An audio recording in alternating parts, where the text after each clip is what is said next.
Today we are here with my good friend Gary, the everyday dad. After a long technical battle, we have arrived as two tech nerds struggling to figure out Zoom. Absolutely. Hey, thanks for having me, Dave. No, I assume that as people that really enjoy cameras and audio stuff and all that, that we would be the ones that would have the most problems getting it to work when we need it to work.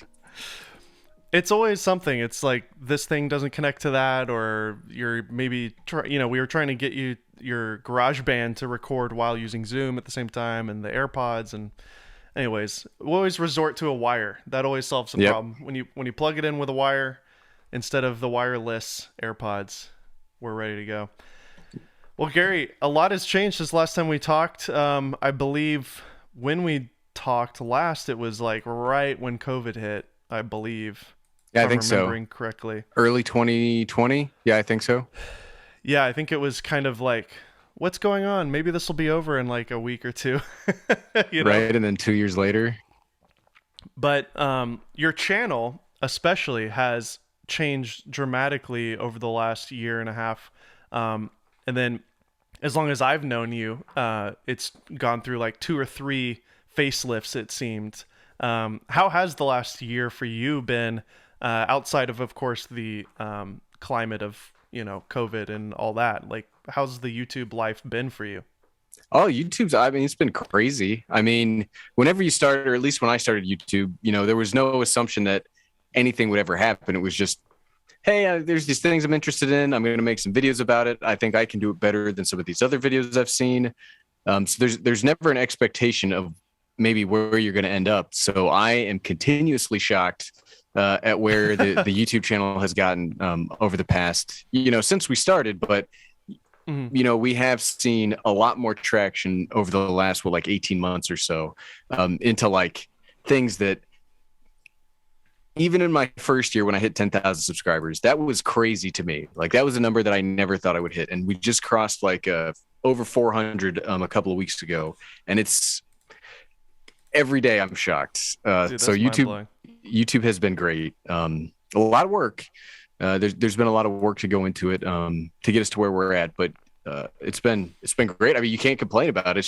It's a hobby where I talk about stuff that I enjoy, and then it pays for itself. So I get to buy more stuff to talk about, and it's crazy. I just had a call with my accountant a couple of days ago just to firm up the year-end stuff. And I was trying to go over, I was like, here's all my write-offs. And she's like, you're trying to write all this stuff off. I'm like, no, I promise you, it's all these business expenses. It's the stuff of how it makes the money. It's just talking about this stuff. And I mean, she's on board now. So hopefully the IRS will also get on board. All you have to do is just send a link to your video tab on YouTube and she'll get the memo. Right now, I'm looking at your recent videos, and the first off, thumbnail game is through the roof incredible, and I've loved watching your journey as a thumbnail artist on Twitter over the last year or so. And kudos to you for continuing to up the ante every single time. Even honestly, the video you posted today, iPad Air for 1 year later, I love the colors that you're doing, with obviously the wallpaper on the iPad and then the kind of the backgrounds that you're using. That's just a new thing. Over the last week, I found these desk pads on Amazon, like actual gigantic mouse pads, and they work perfect because they're wide. They're like wide, so they work perfectly for a 16:9 thumbnail. I love them. Highly recommended. And they don't reflect either. Like they don't reflect light. It's a nice flat kind of object. They're matte. They come in like 100 different like shapes and colors and all that stuff. I bought 10 of them. I just bought like 10 more. They're all hanging in my closet back over here. Love them. That's the poor man's version of the D brand placemats that MKBHD got sent the metallic, to him custom. The metallic. The metal plates with D-brand skins on it that D-brand sent him. Maybe you'll get there hopefully soon.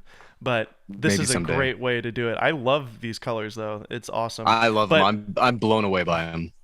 But the pictures that I'm looking at right now are mostly MacBook Pro, which I have here as well. I'm a huge fan of the new MacBook Pro. I'm using mine. This is the camera from my MacBook Pro that I'm using right now. Well, yeah. If it looks like a potato, that's why. No, I'm just kidding. It's the camera's gotten better, but it's still not. It's not a camera.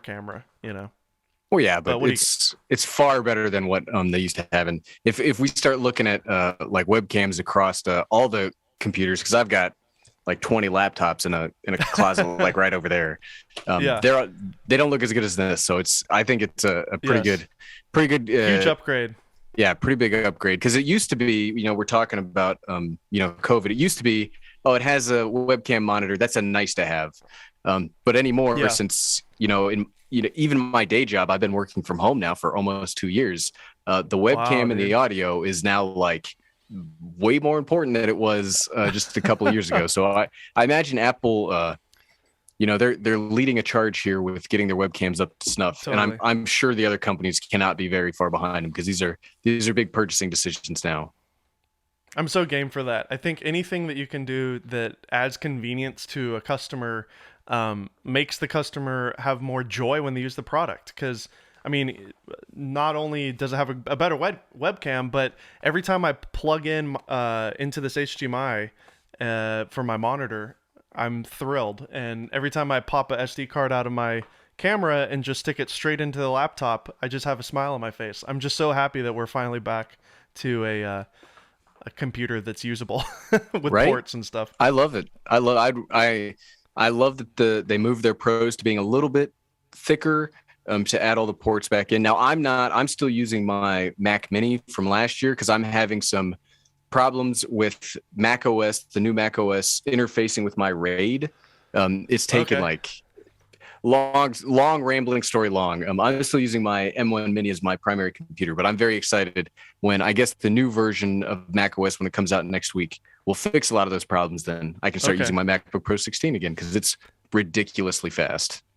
Well, I mean, if you're watching the video, I'm holding this. So, what are you using, Dave? I'm also using M1 Mac Mini here on my table here, and I was thinking I would just make it a dedicated like Golden Hour Polar Pro computer, but I don't know. It's losing value by the day, and I could probably make 2K. It's maxed out, so I could probably sell it for something substantial to go towards this other computer, which is a much more reasonable and practical thing. But you know, we are not practical people all the time, are we, Gary? I don't. Yep, I'm not.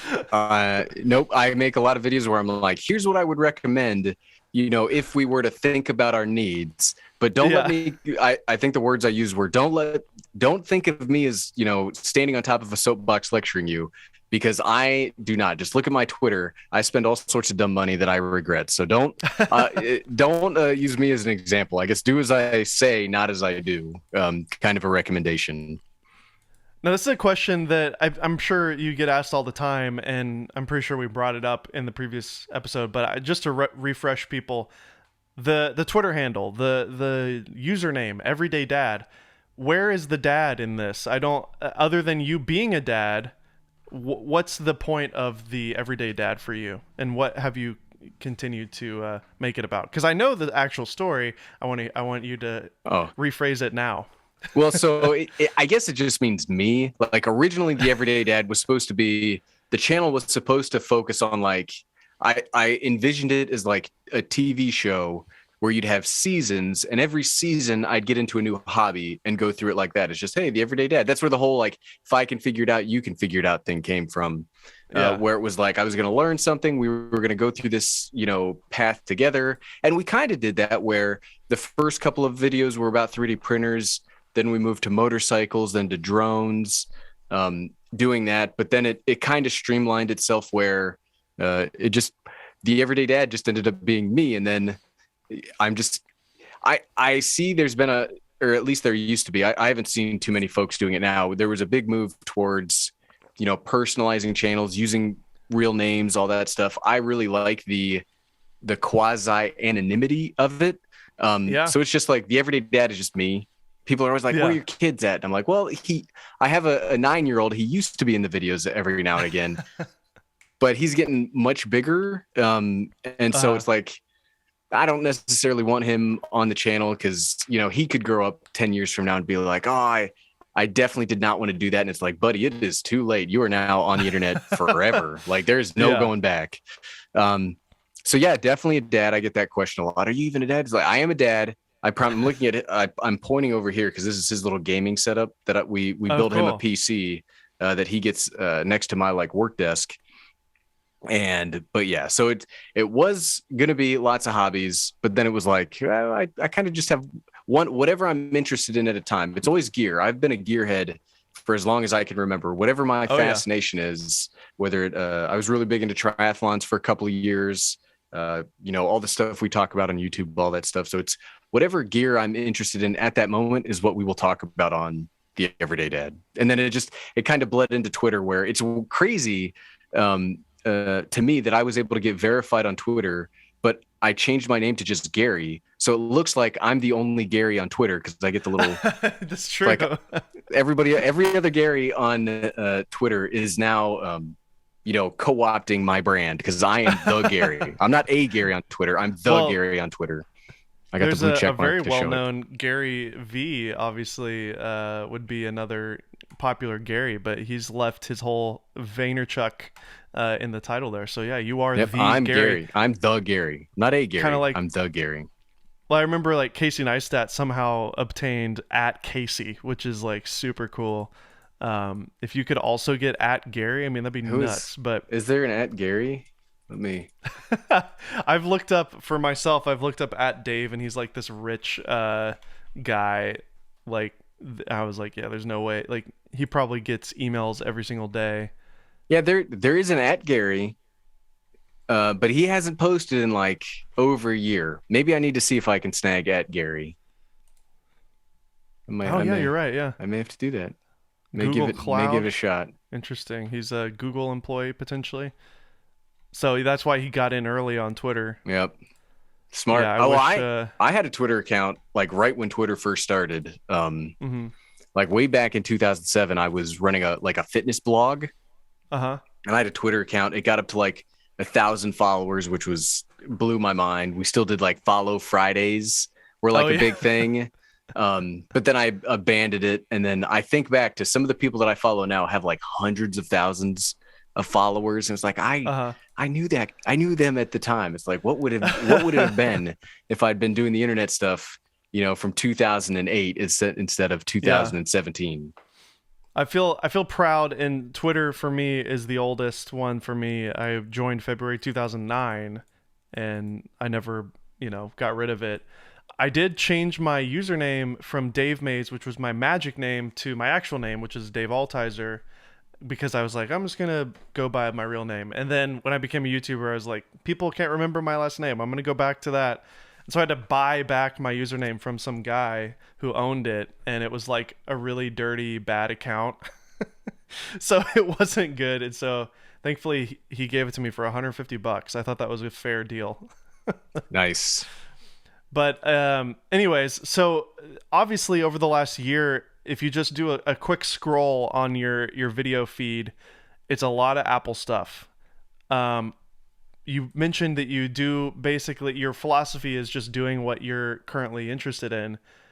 Is it mostly Apple stuff because that is literally like all you're actually interested in, or have you seen some real success here? I mean, clearly it's been successful with the views and the subscriptions, but I knew you as the Micro Four Thirds Panasonic G9 guy, and a gear reviewer when we met, and it's been a really fun.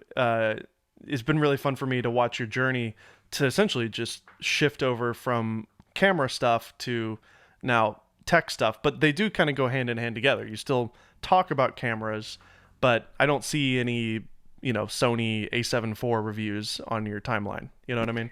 Yeah, no. So I don't think I've made a camera video since early 2020. I think I did a Fuji X-T4 video. That was the last one I ever did. And yeah, so I don't consider myself primarily an Apple channel, quote unquote. I think of myself more as a computers for everybody kind of a channel. The problem is, like I said, it's the stuff that I'm interested in. Apple's the Yeah. ones that are doing the interesting things right now, in the kind of computers that I try to showcase and I try to get my hands on here. I'll do gaming laptops and I'll do productivity laptops. Like I'll cover the Dell XPSs. I Yeah. cover a lot of stuff from like Asus when it comes out, Razer every now and again. But it's just like Windows land. It's great, it's powerful, but it hasn't really changed in the Hmm. last 4 or 5 years. Now, what it looks like Intel's doing with their 12th gen chips, I'm very excited to see that this year. But it's just Apple with their M processors has really changed the game for what you can expect at certain price points in power. Now, yes, if you want to I've got a custom built PC that I made down here that I play my games on. And if I need something for comparison, I'll use that because it is way more powerful than anything that I've got in Apple, but it's also a big, heavy, bulky PC. So Hmm. I talk about Apple primarily because it's exciting to me. It's interesting. It helps that it gets a lot of views when it comes out. Um, but I'll continue to work with whatever I find interesting. Whenever the Sure. new stuff with CES comes out, hopefully here in the next couple of months, I know that there's some cool stuff coming out with Windows laptops. Early next year, we'll probably talk Windows stuff for a little bit as we wait for the new Apple stuff to come out. But it's really whatever I can get my hands on, and it helps that Apple has in the past. I think I've got a very good relationship with their iPhone, their Mac, and their I think that's it. Those are the two teams that I've had the good opportunity to work with. So it helps that they Great. send me stuff that I'm able to talk about. And Yeah, then I remember it just feeds into more and more stuff. when we talked last, I believe that was right when you made that connection with Apple, and I think you told me after the recording, like, "Hey, I got some really exciting news," and yeah, I mean, that's really cool that that's panned out to continue over the last year, as they've obviously last year was the big Apple Silicon shift, and so did you see a huge boost in subscribers and views as soon as Apple Silicon started happening? Yeah, absolutely. But the thing is, and here's what I've been trying to if you've got creators out there that are in like the product review space, don't base your 2021 numbers off of 2020 because I did see a huge bump in 2020, but everybody saw a huge bump in 2020. I've seen a lot of folks Yeah, be very nervous or very concerned about their 2021 numbers being less than 2020, but 2020 was like everybody's trapped at home, everybody's just watching YouTube. yeah. Um, a lot of exciting stuff came out. So to answer your question, yes, I saw a very big bump last year. But I'm not sure if it's because of the Apple Silicon or because of the huge wave of numbers that happened on YouTube in 2020. A Um, little bit of both, maybe. it's probably a good intersection, just a right place at the right time kind of a thing. And I love just like studying YouTube. I'm really a student of it, and I'm just like observationally looking at your views and your thumbnails here, and I see obviously a lot of consistency with your design, with the things. Honestly, if you showed me one thumbnail and then another one, I wouldn't necessarily know that it's a different video or which one is which. You're not putting massive text on it that's like similar to the title. It's basically like it's kind of just like tech porn, if I may say so myself, with a beautiful image that entices you and whets your appetite for like amazing tech. And then the title itself tells the story. You're not actually necessarily telling the story with the thumbnail. Is there a strategy there? Is this just something that you're currently finding that's working for you? Am I overanalyzing all this? No, so my philosophy when it comes to videos is I think the title is the single most important part. So your title is the single most important part of getting somebody to watch your video. But because of that, your title also kind of crafts how the video is going to go, right? You don't Mm-hmm. want to clickbait somebody, but you want to entice them in. So I consider the title the most important thing, and then the thumbnails just got to be competent. Like there's got to be a level of competence for the thumbnail to get somebody to click. So I consider relevance to be the number one, like important, like if you want to call it stat of a Mm-hmm. video. So why should somebody click on what I'm talking about? So I try to be either the first on something or I'll try to take a unique spin on it that somebody else has not necessarily had. And then I have the thumbnail just look good enough Because I don't like text. I don't like selling the story through the thumbnail itself. I like having the Hmm. thumbnail be very clean. I like some texture to it. I like poppy colors. I like doing screens a lot because you can really get vibrant, saturated, like display backgrounds set up to really make them stand out in a crowded field. Yeah. Because like I said, it's all about the title, and the title's got to be relevant. It's got to be interesting to somebody. And I see a lot of people go the other way with it, where they think the thumbnail's the most important, and then the title's kind of an afterthought. Like I point people, I forget the name of the channel. Um, I can't think of it off the top of my head, but there's a lot out there that you'll see that the thumbnails. I mean, yeah, there's some folks out there that make gorgeous thumbnails. Obviously, Mr. Beast is a big, he's a big But proponent it's a of the different thumbnails. But niche. Yeah. exactly. Um, but yeah, absolutely. If you're a product-based YouTuber, the title is the most important thing, and your thumbnail just has to get out of the way.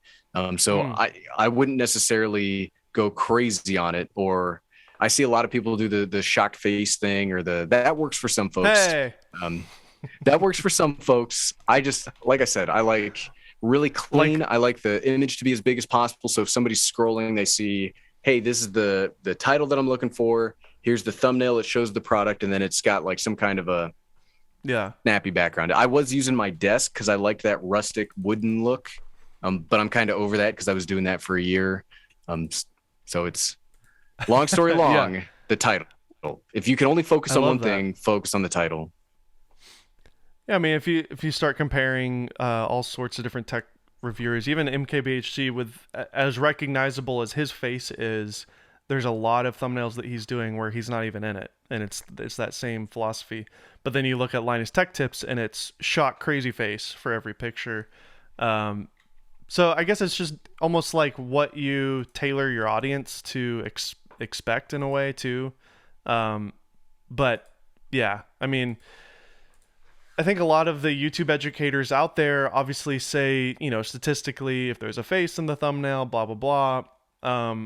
I found the same thing is true with gear stuff as tech. Um, I think people just take it really seriously, and it's a lot of, let's just be honest, a lot of men. Like they don't necessarily want to look at another guy just acting kind of crazy on a thumbnail. Maybe, I don't know. And so it's Yeah, just kind of like, this guy, he's yeah. kind of, what's up with Well, this guy? You know? absolutely. And the thing that the thing that I would say is you got to remember that there is a YouTube algorithm, but it doesn't face the way that I see most creators think it does. The YouTube algorithm does not exist to take my video and give it to somebody. It exists to have a viewer get a video given to them. So Mm-hmm. there is an algorithm, but it's not trained to take my stuff and bring it out. It's like 1,000 little algorithms or 1 billion little algorithms that are designed for around each and every person. So your algorithm when you watch YouTube is different than my algorithm when I watch YouTube. So you got to be able to thread that needle. And I get not to I got frustrated on a tweet the other day about this because I see, like I said, people saw big numbers in 2020. 2021 has been a more challenging year because there's not as many people watching. I don't know what the cause is. If you look on Google Trends, there's still about roughly the same amount of people searching for certain topics on YouTube as they have TikTok. been. They're all Well, on TikTok. could be TikTok, but Maybe not our audience, but yeah. it's not that the product review channels are dying out. It's that there's so much competition Mm-hmm. that you've got to really, like I said, you got to be able to hone your craft. And the big thing is, you got to be able to take what you do and iterate off of it. If there's one piece of advice I'd give to somebody, it's not figure out, what's the best for a specific audience. It's how to take what you do and do it better each time. Because I don't necessarily aim at a specific audience when I make a video. I aim at YouTube. Because even when I watch, a YouTube channel, like I found this YouTube channel a couple of weeks ago, really big into it. I've been like binging all their stuff, but eventually as a person, I'm going to get bored of that channel. No matter how I could love this person, like it could be my wife. I could love what she's making on her channel, but I'm eventually going to get bored with it. And I'm going to stop watching. So if you're a creator, Hopefully you don't get bored with your wife in general, but I mean, yeah. on her, if she were to hypothetically make YouTube videos, eventually I'm sure I would get bored of watching them. So when you focus on only your specific audience, Mm, eventually you will naturally attrit from that audience because people, they sure. could love you to death, but eventually they're just going to get bored of what you're doing. So I aim much more broad. I aim as broad as I possibly can. Hmm. And then, continue to grow the audience while trying to, you know, service the folks that watch your stuff now, but you can't Yeah. only focus on them. Like, yeah, you can't niche down too much that cut out everybody else that could potentially watch your video.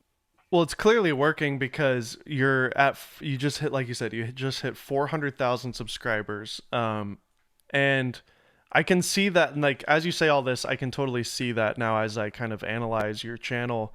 Like, I could have no idea who Everyday Dad is.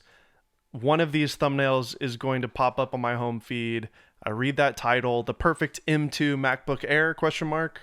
Oh yeah, yeah, I've heard rumors about that. I'm curious about that. Sure, I'll click that. I have no idea who you are. The thumbnail and title don't necessarily tell me that it's your video either. I just watch it and then boom, now I'm introduced to you, and then maybe a playlist or something else is recommended to me. But once I hook into your video, from now on, YouTube will eventually like suggest more videos. Like, hey, you like this one? You might like this one, and then it just automatically turns into a ghost subscriber until I become a real subscriber. But anyways, yeah, ghost subscriptions is a big thing. It's like people who actually almost watch every video you make but have never subscribed. It's just the home feed, the home page, like suggesting your videos every time, and they always click on it. That's me. Um, I don't subscribe to very many channels, but I watch a lot of YouTube. yeah, exactly. It's getting overwhelming how good the algorithm is at serving videos as a consumer myself. Yesterday I was working and I just made a coffee and I just kind of took a little coffee break. I was like, oh, I'll just go on YouTube for a minute.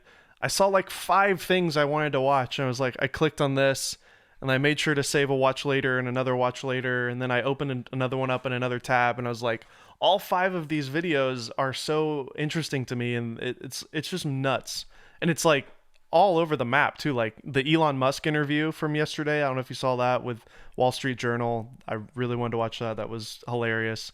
Um, the guy from Instagram the guy who created Instagram did a podcast. I wanted to watch that. It's just, and it's like 2 hour long things. It's like, hey, I don't have time for this, but I want to listen to it. It's nuts. It's a good problem to have. Yeah, the same thing happened to me. I don't do watch laters. I just have different tabs open on my Safari browser. And Yeah. yesterday I had like 5 open because I was like, no, I want to see that. So I click it, I open it, I pause it in a different tab, and eventually Yeah. I'll get to. But yeah, you're right. There's a lot of stuff where I'm like, no, I got to watch that, and then I got And to you want watch to that, and save then it. You want to save it because if you refresh, it's it gone. could be It could be gone gone. forever. Yeah. It Could could be be gone gone forever. forever. Um, that's amazing. So I do want to talk about your recent purchase, the Canon R3. How has that Oh yeah, been? I And tell put it me in the other about. room. That's okay. So a lot of our listeners here are photographers and filmmakers. So I am very curious to hear your thoughts on the R3. In fact, I believe you're the first person I've talked to that has one. So tell me about your experience with it and your thoughts, where you came from too. I don't remember if you were on the S5, I think. Yeah, so I've been primarily a Lumix user my entire time on YouTube. I started in 2017 so I started in 2017 with like an iPhone. Then I used my wife's Nikon D5100, some ancient DSLR that didn't have autofocus. I didn't know how to use it. Eventually, I got a Lumix G7. Moved from the G7 to the G9, which I broke with a butter knife. Went from the G9 to a GH5. In there, I use some Sony cameras too. I'm famously an indecisive camera purchaser. Nobody sets out to be the crazy camera guy on YouTube or Twitter, but sometimes you just end up being that way. And then the last couple of years, I've been primarily Lumix, either the GH5 or the S5s. But very recently, like in the last couple of weeks, I decided, L mount's not doing it for me. I felt like, and I love the thing that's frustrating with me about Lumix. And yes, I'll I know you asked me about Canon. The thing that's frustrating is they No, got it's fine. fantastic bodies. I love the Lumix S5. I love the S1H.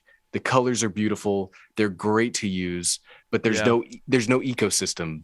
So Yeah. like, if I look at the E mount, I can buy a lens on the E-mount. I can use it on a photography camera, a legit cinema camera.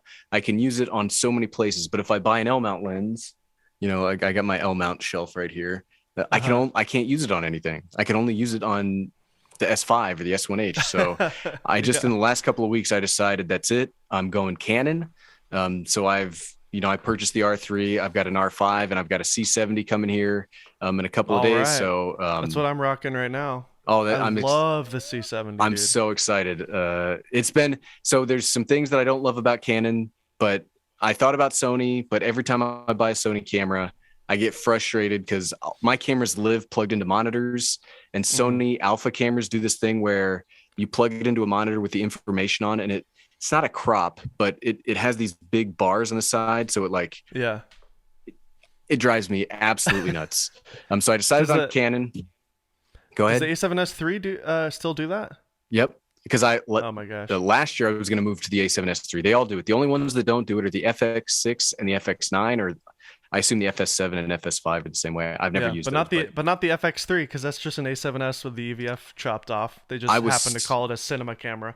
I was so excited for the FX3 because I thought because it was an FX3 it would have the different HDMI monitoring, and it doesn't. It does the same thing the A7S3 does, and it drives it. I don't know what it is. I have some mental block because I know on Yeah. paper Sony is what I should be using because it ticks all my boxes, but they drive me Yeah. crazy to It's use. okay. So I decided I was going to go I'm on Canon Canon.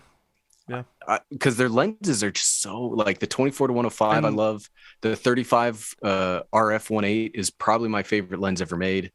Um, but I've been scared off the last couple of years with the whole R6, R5 and the heating situation.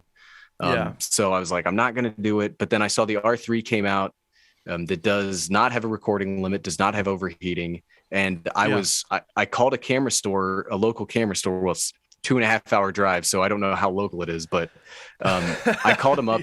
I was like, hey, do you guys have any A7S3s in? And he was like, no, I'm not going to get an A7S3 until like January. I was like, oh, that sucks. Do you have an R3? It was the day the R3 came out. And I was like, do you have an R3?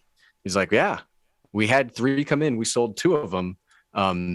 But we got one. Do you want it? I was like, I'm on the way. So I just happened into Wow. one.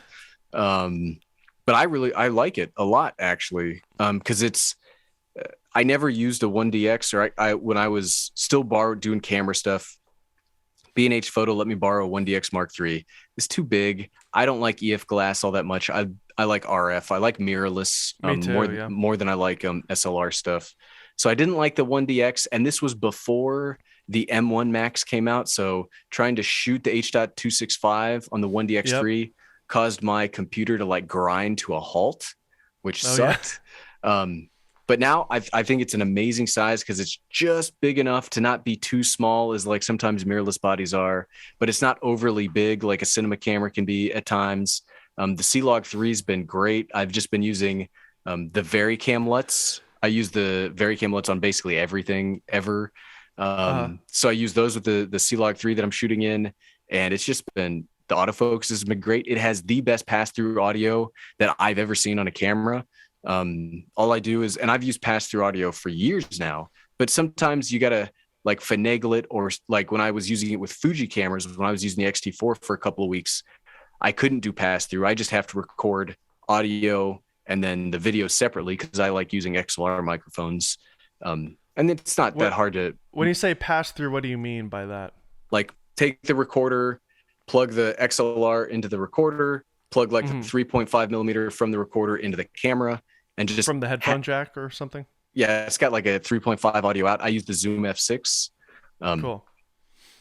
so it does all that. So it's like the camera's recording audio internally without me Hmm. needing to sync it in post. And it sounds so good. Like I was using the Awesome. Lumix X5 with the DMW XLR1, sounded fine, but it's incredible. I love the R3.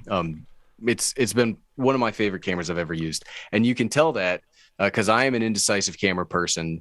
And the other times I've said I'm switching, I would have gotten rid of it by now. But it's been almost 2 solid weeks, and True. I keep using it every day. I love it, and the R5 has been Aren't they amazing too. are they doing a XLR thing on it like the Panasonic's? I think I saw Tascam I is saw doing that something. Tascam was making one, but it's going to need double A batteries, which is What pretty the heck? Is lame. this Yeah, right. 1995? What the heck? That's at least that's what I saw when I was searching for it. But I really like No, the that's setup right now. And then obviously I'm getting the C70, which will have the XLR yeah. input. Well, mini. It's annoying to have the mini sometimes, but just get a little dongle. Um, yeah, so I've been rocking the C70 for a year now, and as my workhorse when I transitioned to being, behind the camera this past year, and man, it's been a workhorse. I've used it almost every single day. Unfortunately, I did have to go the EF route with it because it's the only camera I have, and I really wanted to use that turbo booster. So that's what I'm using right now. I'm using the 16 to 35 2.8 version 3 with Okay, the turbo adapter. So, I can go super wide if I want. nice. Oh, I got a CRT right here. Oh, nice. This is a PVM that I got recently. Uh, do you know about these? I know about CRT TVs. I just had to try to explain one to my 9-year-old. Actually, just a couple of weeks ago, we were in a micro center, and he was like, "What is that?" I was like, This "Buddy, is that's what we used to use." so all the retro gamers love these because these were literally the like professional video monitors of the day. So these used to cost, $5,000 for one of these because they're highly color accurate and the brightness is really sharp and beautiful. But now they're ancient history. But because of retro gaming, people have become really, they've been swiping them. But there's some guy in Nashville that didn't know what he had on his hands and was like an old video editor and on Facebook Marketplace put it up for like $200 and I snagged it. These things are going for like Nice. at least 500 on eBay. So I'm thrilled to get it. I'm hooking up my PS1, You have a which is PS1. right I'm here. jealous of. Oh, I'm so jealous of that. Yeah. I I keep a got crap. PS3 around just because it has backwards compatibility with PS1 games. Oh, you got the thick one with the Spider-Man font on it? Yep. I keep it around solely because I've got like 5 or 6 PS1 games I always play. That's great. Yeah, ever since this last year, I've just gotten into gaming. Like, got a Nintendo Switch OLED, which I've really loved, and I'm actually funny story. So that's what we're getting my son for Christmas, and it's oh, he's still in gonna its love it. box. This is the Ooh. box that Nintendo shipped it in. So Look at us. We're just like pulling boxes out yeah, of right. thin air behind camera. I'm using the Switch OLED that I was able to find. I didn't pay a scalper. I followed the guy on Twitter that does all the alerts. I got it directly from The Nintendo. Wario 64 or whatever. No, Matt something. I can't Well, remember it's his all name, good. Is it but I'm white using. or red and blue? I think it's the regular black one, or the red and the blue one. It's Yeah, not the red blue. white one, but Yeah, the red I'm using blue the is box usually more pop. It's easier to snag that one, but I because was it I was makes trying more to of get the them. white one, but who cares? People But get so obsessed about colors, but it's my mic stand right now. it's legit. But speaking of colors, I went silver with mine. Did you get space gray or silver? No, I went space gray. Okay. Where's my I'm a fan of the 14? silver. I like it. My 14's on the other side. I like the fact that my MagSafe and my computer match. Oh, nice. I just have I have the OWC, the Thunder Bay Flex 8, which is like their big, Okay, it's yeah. like a RAID combined with a dongle. So I So just you're not have using MagSafe. nope, I just use the Thunderbolt 4 and then Yeah, it yeah, yeah. does everything. So again, sorry, we're totally derailing here on the R3. I really Oh am yeah. curious. How's the autofocus been? How's just the overall use of it? And obviously, a lot of people are gonna say, Gary, this camera is like a photography camera. It's like, there's a lot of features you're not using. But explain to me why. I mean, I would choose that as well, honestly. Kind of explain why you would choose essentially a photography flagship as a video camera over the R5. Well, I have both, but I chose it to be the primary camera just because it has no record limit. Record limits drive me crazy. Like they drive me absolutely up the wall. The thing that I don't, the reason, one of my main reasons from switching is the S5 has a record limit when you're recording 4K 10-bit, and it's like I'm done with that. So it is. I'm absolutely not using like 80% of what the camera can do because I'm using it as a studio video camera and not as a sports photography camera. but I like cameras. I'm kind of I like gadgets, Yeah. and I think I when you get decided to that go for it. C7, when you get that C70, you're gonna be spoiled. I think you might switch over to that. It's so great to have the built-in NDs and just having a real video camera is awesome. I'm excited for it. The problem's going to be I like 35 millimeters for my YouTube like main Yeah. shot, and I love the 35-1.8 RF that can. Like I said, it's my favorite lens Canon's ever come up with, and it's going to be hard because I don't want 50. I don't want the crop from the C70. So I did get the 24 millimeter Canon 2.8, that little pancake. That'll Uh probably huh. be Yeah, I my was gonna look that C70 up. lens. But it Yeah, because breaks my that's your heart. 35. Yeah. Is it 24? I'm Yep, looking for the it. the 2.8. Oh, the STM one, It's the little like that pancake. big. Yep, Do you have an adapter? I do. From Okay. when I Yeah. bought the original Canon EOS R like 8 separate times over the course of 6 months. um, did I sell you one of mine or I don't remember. No, I don't think so. I sold mine on Twitter to somebody, but I don't think it was you. But you might have messaged me about it. I don't Yeah, remember. it's like I said, you don't set out to be the crazy camera person, but sometimes you turn into them. So, one other thing that has changed for me over the last year is I have converted to the 30p club, Gary, along Welcome. with It's you. nice. We welcome you. So, the reason for it is the content that I've been doing has been courses and just like it's just stuff that kind of the demographic is 90% women and they're like middle-aged women buying this product.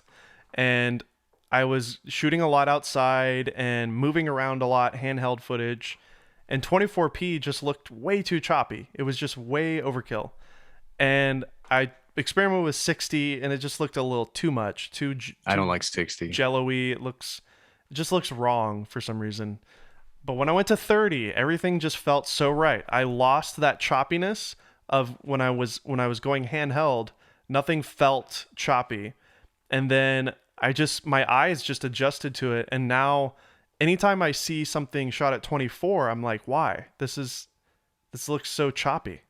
No, hey, so I originally shot in 30 because if you're on YouTube, here's the secret: nobody cares. Literally, nobody cares. The only people that care about the frame rate you shoot in are like filmmaking snobs. And guess what? They're a Yeah. very big minority of people that watch YouTube. So I originally shot in 30 frames per second just because nobody cared, and I liked being a successful, camera channel that shot in 30 frames per second It just was a fun because. meme. Yeah. Exactly. But now I just do it because I do it. Another reason I won't switch to Sony is this new Sony bodies. They don't do H.265 in 30 frames per second. They'll do Oh, really? 24 and they'll do 60, but they won't do it in 30. So I do everything in H.265 now because the files are half the Hmm. size and they And play they're so perfectly good fine on, yeah, they on play silicon. perfectly fine on all the Apple computers. So of course, I will spend half the money on storage to use that. So that's one of the things I've been loving about the Canon cameras is that Yeah. the HEVC files have been very nice to work with.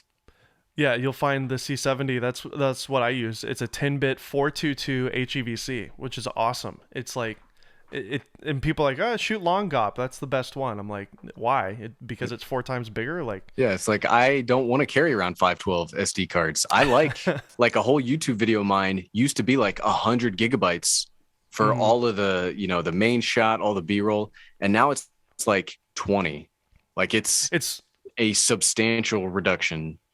it's one thing if you're delivering to produce something on television or like in film production, but YouTube itself is always going to compress it to an MPEG like file. So like why it's so dumb. It's like you're never going to see the difference because it's always compressed on the internet. I'm all So, about like workflow and workflow friction reduction. mhm. So yeah, absolutely, 100%. I will take a reduction in storage sizes because I keep everything, and so having it be as small as possible is a big help. So what are you going to do with your Panasonic cameras? Have you sold them or are you keeping them around? I sold a couple, but I'm going to keep one S5, and then I'm going to keep my old trusty here.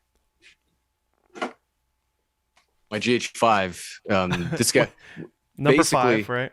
this was I think this originally was number 6, but I purchased Okay. this one in 20 I purchased this one in 2018, and I basically built my YouTube channel with this camera. And Yeah. I'll always keep it just because, sentimental reasons. But I'll keep this. I'll keep one of the S5s just because I still think Lumix are some of the best cameras for usability. And I don't really use autofocus all that much, so I use them. I use them a lot. I still have this boy, the Olympus Absolutely. EM1 as the Mark III. This is with the Polar Pro cap on Oh, there. nice. And yeah, these are really cool little. Do you have these Defenders? I don't. I I just could have the regular. I I could didn't even send have you a some. lens on this. But yeah, I mean, I loved the Olympus when I was using it. I'm probably gonna start using it again, just because the autofocus actually works. But what was it about the Olympus that you didn't like? I feel I've like you and never. I I have used. talked about it. I used the what was the big one that looked like the R3? The EM1X. Yes, I used that one time for a couple of days, and then I just never. I don't know why. I don't know. I just never liked the menu system on that one, and so I sent it back. I think I made one video about it, and it was just not for me. Um, but I don't, like I said, I don't really use autofocus, so the Lumix cameras have been perfectly fine for What my is your work? needs. I'm curious. What's your workflow then if you don't need autofocus as a YouTuber? Well, I just, I have my studio shot, and I just have the camera set at the same spot. And there's a setting True. there's a setting in the Lumix cameras where it'll keep the focus in one spot. So I just turn Hmm. on the camera and I hit record and I sit down and I start talking about whatever I'm going to talk about. So Makes it wait, very so easy. hold on. So you can set it. You can set it and just like hit a button like save this, and because it's a focus by wire lens, it just saves that distance. And when you turn on the camera, it's just locked there. You don't have to touch it. Yep. I never focus. It's just, I turn it on. It's immediately focused where I need it to be. I forget the name of the setting in here. I found that from Patrick Tomaso. He showed that to me. That Um, is awesome. and yeah, so I just turn it on and I hit record. So Why? That's all I do. literally a software feature. Any company could add that to any camera. Why don't they do that? That's a Black Magic cameras do it. That's why I was using a Black Magic Pocket 4K for a while, oh specifically yeah, because of that. Because it doesn't move the You turn the camera off, you turn the camera on, the focus is the exact same. But I a guess lot of if the you other had a companies don't all do that. manual, if you had an all manual lens too, I guess you could do that. But there's chance you could accidentally knock it or whatever. And then there are times where you do need to change it while you're sitting over there, and you use an iPad or something, right, to use the little thing. I know you used Nope. to. You used I to use an used to, iPad. but like I said, I'm all about workflow, smoothing out and reducing friction, and that used to take me a couple of minutes to pair it and then pair it to my iPad and then that. Yeah, So no, I keep it one shot. Even with the S5, I don't shoot in like f1.8 on a full frame. I'm like sure. f4.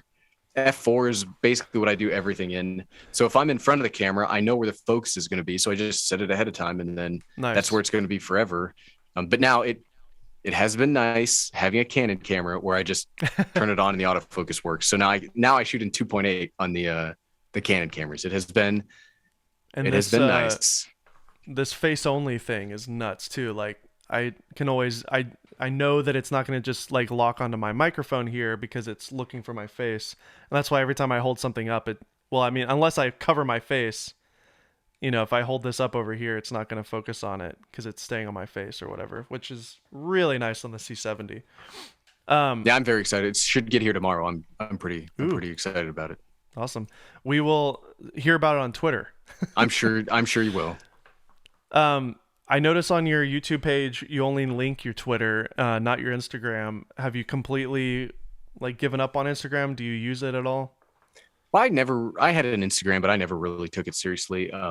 I do Did have you one delete it now. or I haven't okay? deleted it, but I never really posted to it. It was never something that I did much of.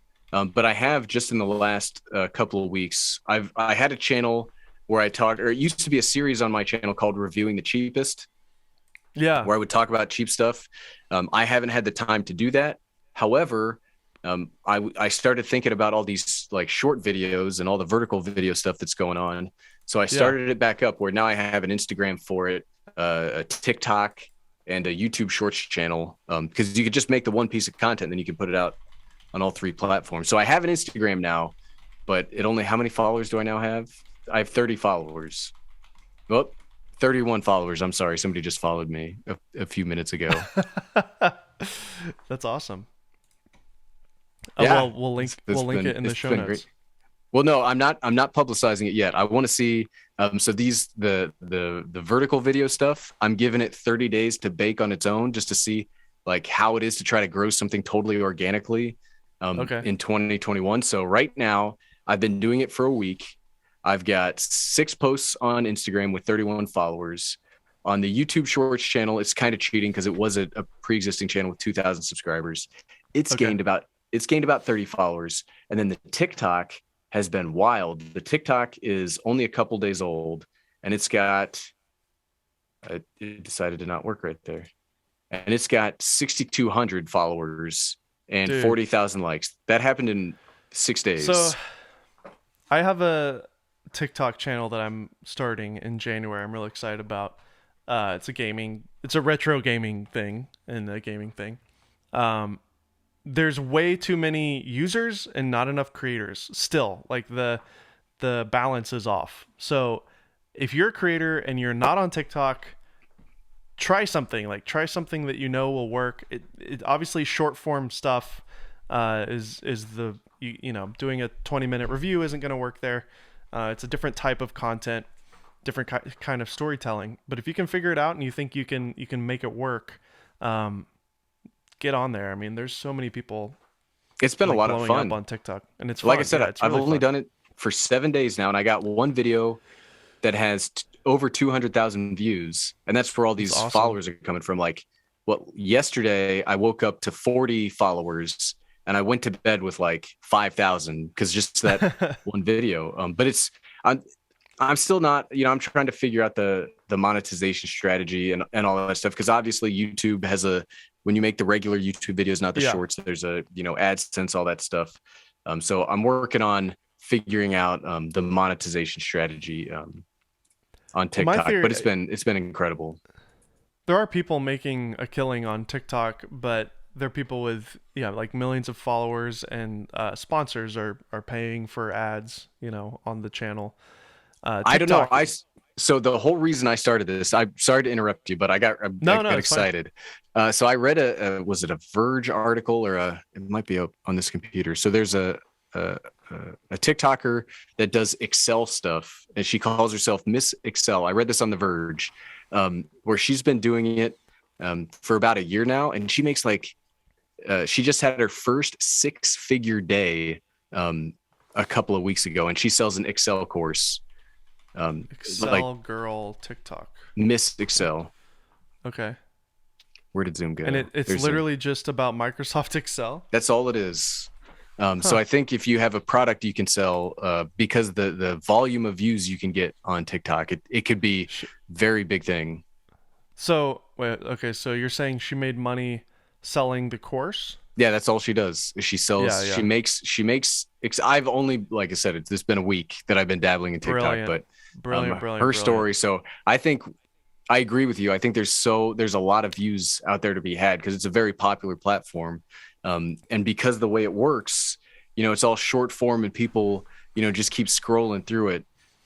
It's been I know it's wild. addictive. Yeah. It's dangerous for kids, I feel like, because it is so addictive. But, But you I got know, to tell you, I love making the short form content. When I make a YouTube video, sometimes I feel like, okay, I got to make this script. It's got to be, 2,200 words, because that's about how long it takes me to read 11 minutes worth of content. But mhm. sometimes it feels like you're stretching it. Whereas you got a minute or 30 seconds, and you got to like cut that content to the bone. And it's a lot of fun because It is. there's only so much you can do in a minute. Um, and I've it's been a week, but it's been a blast so far. Oh yeah, I mean for me those music video parodies um, didn't do as well on YouTube, but then I put them on TikTok and they blew up on TikTok, and it would because that was really the right format for it, And um, so, anyways, but yeah, I mean your monetization strategy has to be a little bit different. So, and that just comes with experience. So yeah, we'll be Absolutely. following. I mean, we won't be following because you don't want us to know. We want it to be organic, but I will be curious to follow it whenever you decide to announce what it's called. Yeah, I'm like I said, I'm very excited. I think I'm I expected TikTok to do, numbers because everybody I see that goes on TikTok gets numbers, but I'm surprised at, I have videos on YouTube that get this many views, but Yeah, it doesn't translate to that many followers. Like I feel yeah, like there's a follower, like, what's the word I'm looking for? Like environment, like it's more, yeah. people follow more people on TikTok. So Well, it's been like it's the success. algorithm, right? Like if I see somebody that I really like on TikTok, I have no idea who they are. The algorithm just served it to me. The way that the whole app works is the for you page. So I may never see that person ever again. So if it's somebody that I really loved, it's like I'm going to give them a follow because I want to make sure that I see their content, you know? Yeah, And it's like I been said earlier, it's the creator to user base is way out of whack. There's so many users who are literally just consumers that need content, and there's not enough creators still. So anything that you like, even now, which a lot of people are like, is it too late to get on TikTok? No way, dude. This is still the beginning of it. So, um, and the metrics between YouTube Shorts and Instagram Reels and TikTok, like I know YouTube is big, but like these companies are scared of TikTok. Like it's really, I've heard the numbers are like nuts. Like I think on average now people are watching 50 minutes on TikTok on a normal session wow. a day, whereas YouTube, like the YouTube website, on average you're getting about 20 24 minutes a day. So that means short form videos are causing higher retention on the app than YouTube, which has longer form videos. It doesn't make any sense, but it does because it's so addictive to just like one after the other, one after the other. And it's fun to make videos on TikTok. Like I do, I release these videos on all three, like Instagram Reels, Might as TikTok, well. and YouTube Shorts exactly. Why But not? It's all the same. Yeah. YouTube Shorts is the most frustrating to use, and I've seen the least amount of success on it, which is weird because you would think that after 5 years of doing YouTube, I could figure out how to make a YouTube video. But Yeah. the YouTube Shorts has been singly the most frustrating part of this whole experience. Whereas Interesting. Instagram is like the thing that I've never understood. So I treat that as like a black Whatever. box. Yeah, I upload it there. Whatever happens, happens. But TikTok has blown me away with just how Yeah. crazy it's been. They've got it on lock for sure. Um, cool. So I had a couple of questions on Twitter, and then we'll close it up if that's okay. Yeah, Um, absolutely. I know that your bedtime is like right now, but I really appreciate your time. Yeah, my bedtime was an hour ago. Oh gosh. Okay. Okay. We'll finish this up. In that case, the one question that I'll ask you is a question that I had as well. And it comes from Greg Tardif, who asks, "Are you considering going full time as a creator? You mentioned at the very beginning of this podcast that you still have a day job, and you're doing it from home. I would imagine that helps to have it like a work from home job now, in addition to the YouTube thing. As long as I've known you, you've done a full time job. I personally am transitioning next year to freelance from my full time position that I've been in this year because I had a really hard time figuring out how to balance being a husband, a father of a 2-year-old and a 4-year-old, and a full time job, and doing Dave May's YouTube channel, which is why I've basically been on hiatus for the last year. But going freelance allows me to kind of take jobs as they come and go and then do YouTube more full time. I'm just so impressed that you've been able to balance both in addition to being an actual father and husband as well. So the question is still there though. Like, do you ever think that you'll quit that job, or do you still enjoy the process of both? So it's been hard. Working from home has been great, but the problem is because working from home, you're always at home. I basically work now from like 6 o'clock in the morning to like 9, 10 o'clock at night. So it's like I feel like there used to be a definite difference between, I work, I Mm-hmm. come home, see the family, do YouTube stuff at night, but now it's just like all work all the time. And so it's been a little more of a struggle this year than or the last couple years now, than it has been in years past. So would I ever do creation full time? I don't know. I did actually. So I have very strongly considered submitting a resignation for my job now. I love what I do an awful lot. It's been incredible to, I'm a project manager in a software development company. It's been fantastic. But they want me to move here in the next year. I don't want to move. My son, is loving his school. We love where we're at. So I have considered putting in a resignation. Would that then translate into me, not getting another job? Probably not. I don't know. I guess it depends on what's going on, because you're catching me right now at like peak holiday season, which means the Yeah. most views, the most ad revenue, all that stuff. So right now I'm like, oh, of course, who couldn't do this every month? But you ask me in February, March, at the bottom of the dip from the end of the year, I'd probably have a Sure. different answer for you. So, will I continue doing my current full time job forever? Probably not. Would I do full time creation? Probably not. There's just too much. It's the peaks and the valleys. I like keeping it as a hobby. That means there's less stress. There's less like, oh goodness, this video's got to do well, or Yeah, could that's have true. problems with mortgage or something like that. So I like having fun with it. It becomes an extra income where I get to buy whatever toy I want, and then most of the times I can write it off because it's part of a video.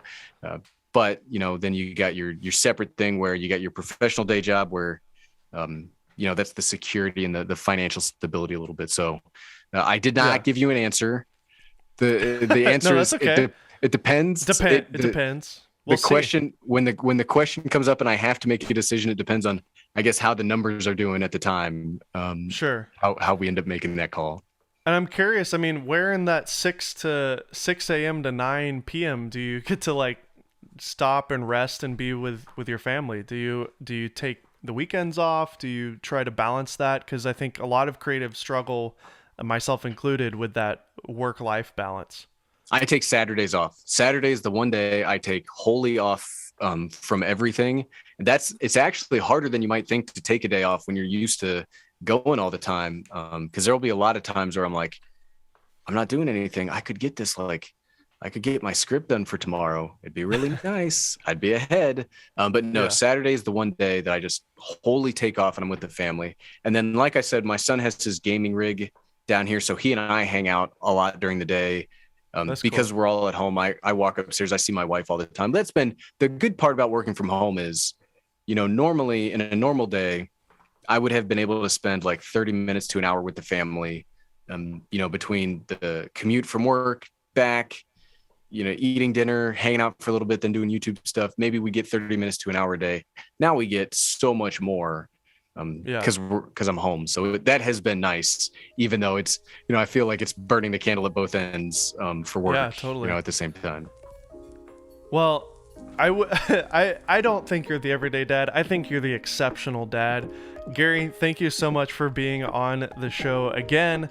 Everybody can follow Gary on Twitter, and he is a tweet boy, that is for sure. The Gary.